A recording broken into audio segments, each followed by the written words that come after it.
تشكيلة المنتخب المغربي بالنجوم التي تمثل أكبر الأندية في أوروبا، حيث تناهز القيمة السوقية لتشكيلة أسود الأطلس 400 مليون يورو. المزيد من التفاصيل في تقرير مراسلنا مهدي فودي. المنتخب المغربي يتصدر قائمة المنتخبات الإفريقية والعربية في الترتيب العالمي للفيفا، ويتسيدها أيضا كأعلى المنتخبات قيمة تسويقية للاعبين بقرابة 400 مليون يورو. رقم كبير يعزى لتواجد جيل مدجج بالنجوم تتألق أسماؤه في سماء الدوريات الأوروبية الكبرى، وتعززه إنجازات الكرة المغربية خلال الفترة الأخيرة. أظن أن الأمر كان منتظرا، وهو أمر عادي بالنظر لإنجازات المنتخب الوطني المغربي مؤخرا، ابتداء من مونديال قطر ثم الألعاب الأولمبية لباريس.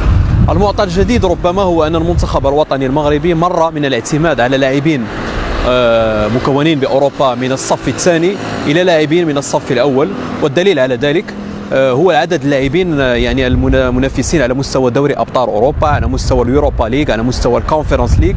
يعتبر الدولي المغربي أشرف حكيمي أغلى الأسماء قيمة في تشكيلة الأسود ب60 مليون يورو، ينضاف إليه نجم ريال مدريد إبراهيم دياز ب35 مليون يورو، مناصفة مع مدافع ريال سوسيداد نايف أجرد، ثم مدافع الريدز نصير مزراوي، بالإضافة إلى تواجد نجوم صاعدة مثل إلياس بن صغير، بلال الخنوس وإسماعيل الصيباري تناهز قيمتهم 30 مليون يورو، وهي مرشحة للارتفاع كباقي الأسماء اليافعة الأخرى بحسب رأي المتتبعين. ما يرشح هذه القيمة للارتفاع أكثر وأكثر هو أن هذا المنتخب يضم مجموعة من المواهب الصاعدة، مجموعة من المواهب لا يتجاوز عمرها يعني 21-22 سنة. لدينا اليوم شمس الدين طالبي، لدينا إلياس بن صغير، بلال الخنوس، مجموعة من النجوم. فبذلك اليوم هؤلاء النجوم ترصدهم مجموعة من الأندية الكبيرة، وقيمتهم السوقية مرشحة أيضا للارتفاع. تألق مختلف الأسماء في تشكيلة أسود الأطلس مع أنديتها بشكل مستمر، مع الحفاظ على أداء ثابت